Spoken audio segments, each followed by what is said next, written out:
Қайырлы күн. Бүгін осындай мына жұлдыз торттың бетіндегі жұлдыздарды жаңағы жасайтын боламыз. Бұл менде глазурьден жасалған.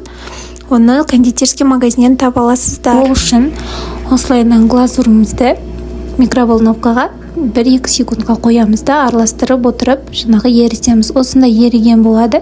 3-4 рет салып отырыңыздар, және де көп ұстасаңыздар микроволновкада күйіп кетуі мүмкін, сондықтан байқаңыздар. Осындай менде мешочек шоколадтарға арналған.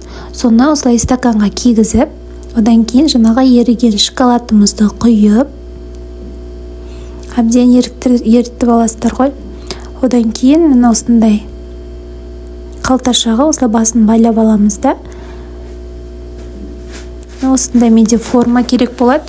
Ол үшін жаңағы жұлдыз жасау үшін міне осылайынан кішкене ғана кесесіздер ғой, шын ғана. Одан кейін осылайынан ақырын жүріп шығасыз. Осылайынан кішкене шетінен шығады, ол қалыпты. Оны жаңағы шпажкамен түзей саламыз. Барлығын осылайынан құйып отырамыз.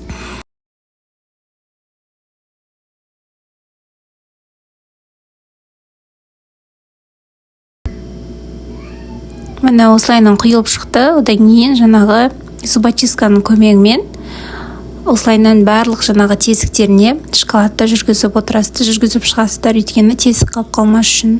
Одан кейін осылай столға ұру арқылы ауасын шығарып тастаймыз. Міне шпажканың көмегімен осылайынан жаңағы бетіндегі артық шоколадтарды алып тастайтын боламыз.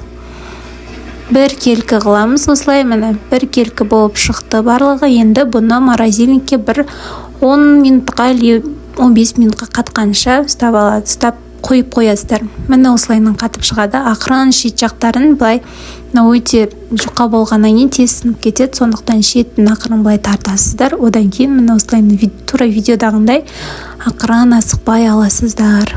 Міне осындай жұлдыз, әдемі жұлдызша шықты. Декорымызға арналған. Мына жерде егер де көрдіңіздер ме, былайынан жасасаңыздар ортасынан бөлініп кетеді. Мен көрсету үшін солай жасағам.